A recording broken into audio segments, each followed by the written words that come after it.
Hello, and welcome to Seymour Library's YouTube channel. In this video, I will be showing you HeritageQuest. HeritageQuest is a genealogy resource that allows you to search U.S. Census records, U.S. Freedmen's Bank records, Revolutionary War records, and more for free with your library card. Now let's get started. Open a web browser and type seymourlibrary.org into the browser bar and hit enter. You can use any web browser for this, so that would be either Google Chrome, Microsoft Edge, Firefox, or Safari.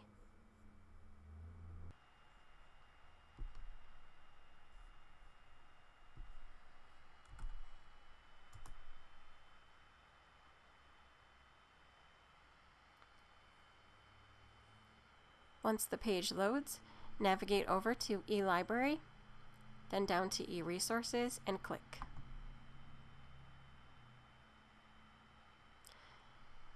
This will open the Finger Lakes Library System eResources page. Navigate over to Genealogy and Family Research and click. And then click HeritageQuest Online Genealogy.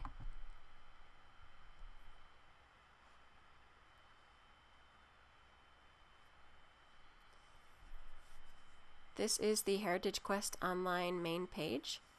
From here, you can click any of these to start searching. So you'll notice that they repeat some of the listings, but it's just in case you want to begin that way. So you'll notice at the top they highlight city directories, the census map guide, the U.S. Indian census rolls, mortality schedules, agricultural and industrial schedules, and the U.S. Freedmen's Bank record. Then you'll see that they have the U.S. Census records all broken up into the different years that you will be able to access. And there's even some Canada Census records.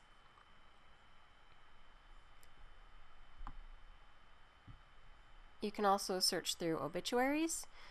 You can search Revolutionary War records here, search books, and there's another one to search the U.S. Census. Right in the middle is the navigation for begin searching, but it's really going to take you to the page that delineates all of the collections that you can search through. So once again, there's the census, books, wills and probates, city directories, military records, immigration records, various public records, Social Security Death Index, Revolutionary War pensions, the U.S. serial set, the Freedmen's Bank, and cemeteries.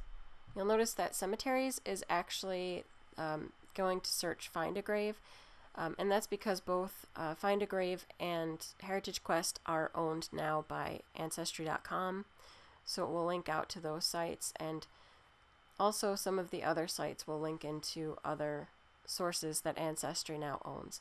But even though Ancestry owns it, you're not accessing Ancestry.com and you're not paying for that service. You're getting to use this for free.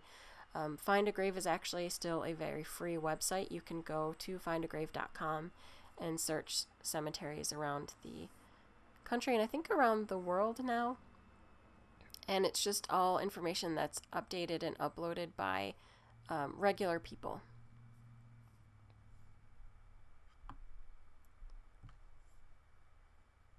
You can search through maps and photos here, and it will show you the different options that they have for searching. So it's just within these collections. And then you can search records in other locations, and again it'll show you which locations they have available. So I can show you quickly what some of them looks like. For example, the Revolutionary War pensions. You go ahead and click into it.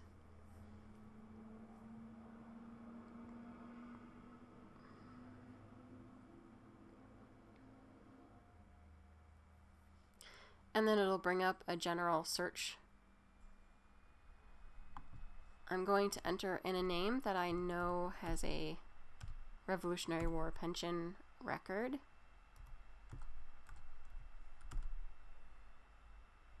I'm just going to leave it at that, and I'm going to hit search.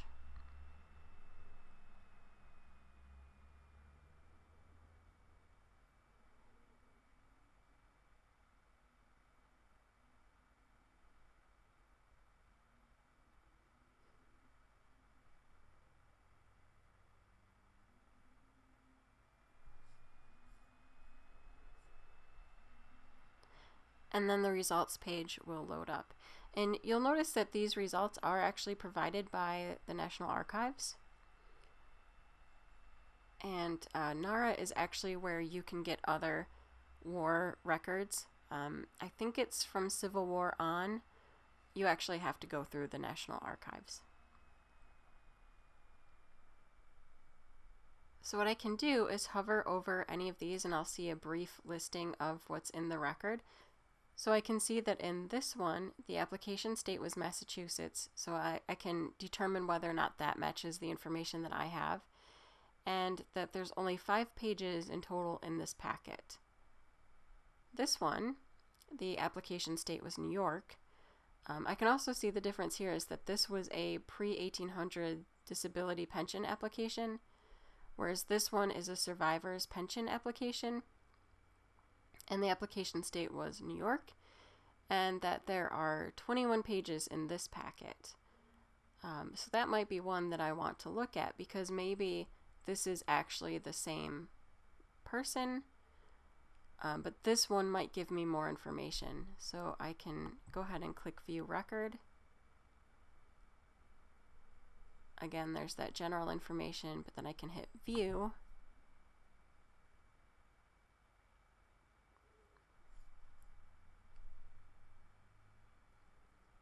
And now I can just navigate through this document. So there's the arrows over here. And I can see what it includes in it and what it has to say. And I can look for names that I might also have that will let me know whether or not this is the person that I was looking for.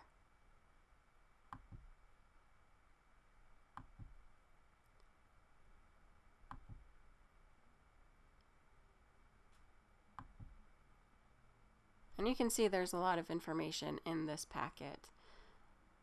I could either go up here to save and send the image home, or I can save to this computer. So if I want to go back and print it out and read it later, I can just do save to this computer, save, and now this document is saved. And I can read through it at a later time. You'll see it gives you that option here too.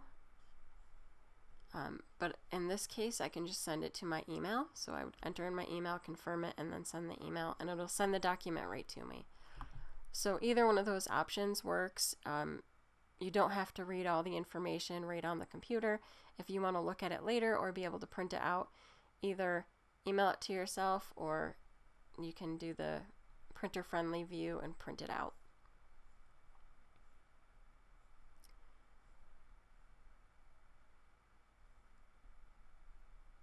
Let's see if I can hop to the home portion. So now I'm back at HeritageQuest Online. A lot of the other parts are very much the same. If I go to city directories, I can search a person.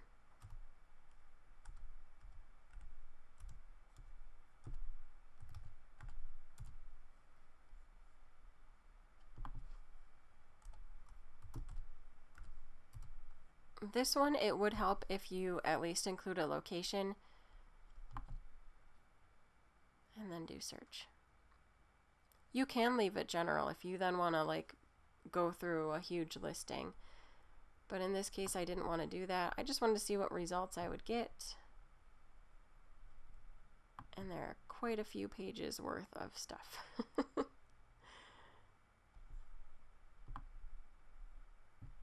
So as you can see, there are results from Auburn here, but I'm not sure how extensive their collection is, so that's what I was testing.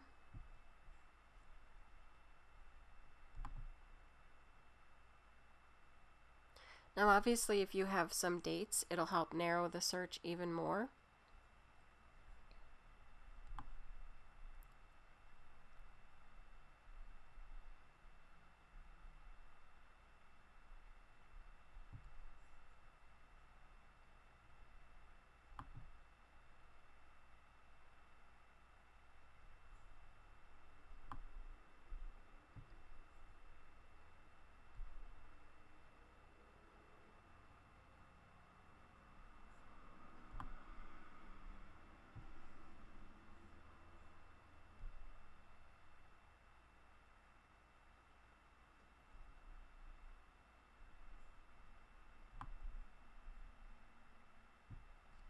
So they do have a pretty large collection, and say I just wanted to know whether any of these matched, I can go ahead and once again do the view record and then view. And it's going to pull up the actual directory page that it has. What's interesting is that this one is showing the results for Waterloo.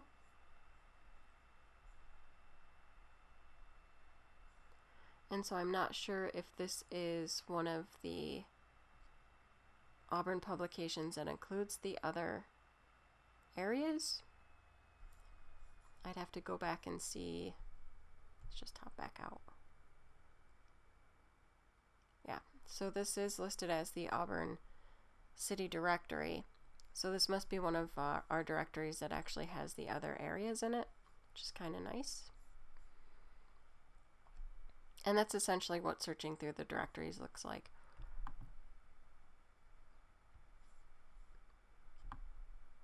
And a lot of the rest are going to be similar, even if I go to the U.S. Freedmen's Bank record. Again, it's going to do that search by name. And you can add other family members there to associate the record with.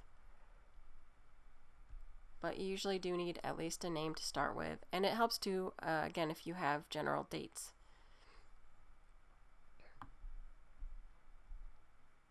And most of the rest all look the same. It'll be a similar type of search. As long as you have a name, it'll check for it.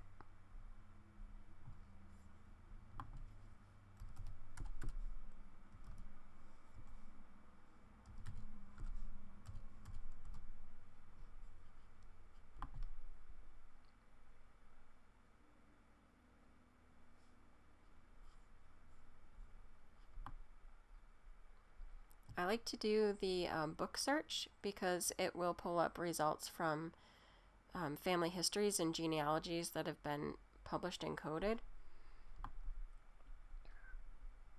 And in a lot of these cases, you can end up with a wealth of information and other names to research that maybe you didn't know were available to you.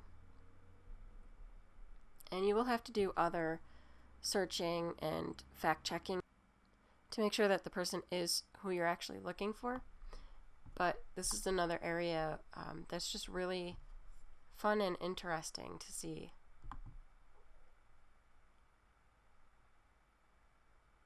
So for example, if I went into this one, I could see where the source is coming from and then what the list was. So this one doesn't give too much to look at. It's mostly just a listing of residents and what their jobs were and where they were living.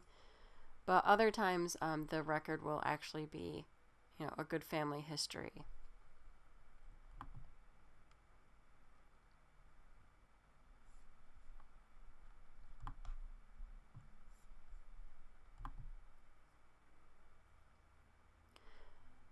So searching with HeritageQuest is essentially that easy. You just take a name and then you find which section you want to research.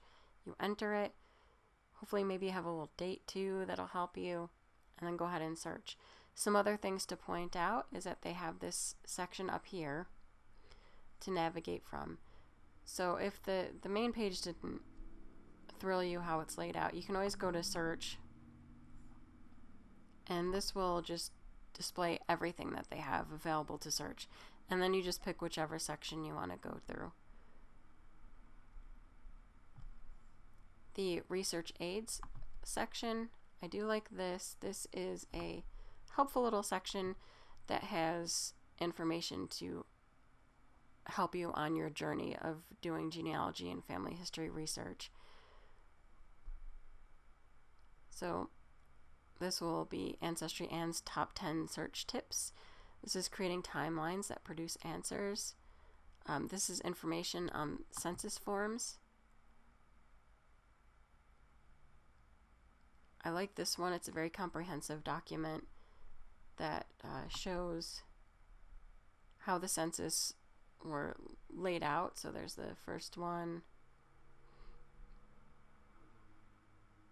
and it actually gives other information too. For example, it shows that the National Archives and the Records Administration has microfilm for the 1800 census, and it shows you how big it is.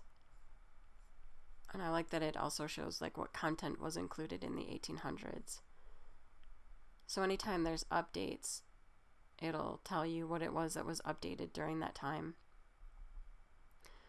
So you can get a feel for it and maybe whether or not you'll find results.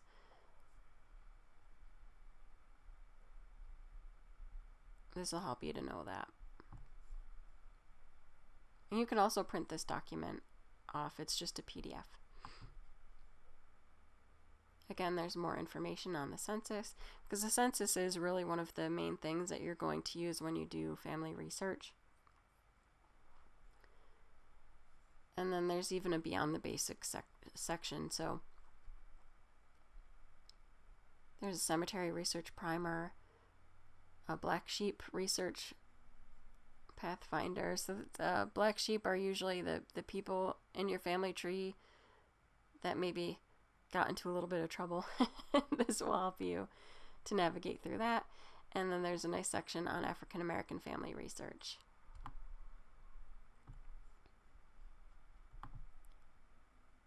There is a maps section. A lot of this will actually be showing you information about the U.S. Census and whether or not these areas in the state were filling it out at the time.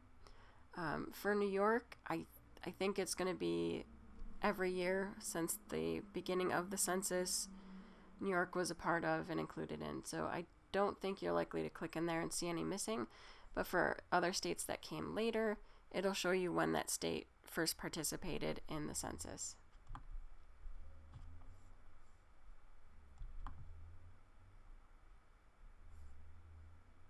So there's not a general search bar for search all of HeritageQuest for X name.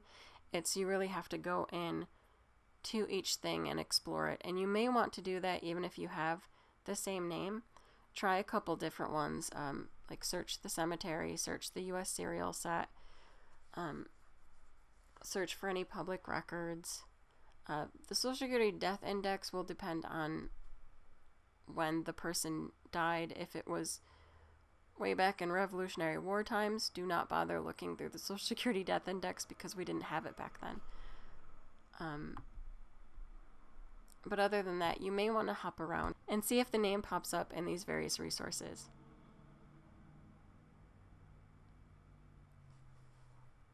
So that is HeritageQuest. I hope that you will explore it, give it a try, especially if you are just starting in your family history research. It is a good starting point or a good additional research point for when you're doing family history.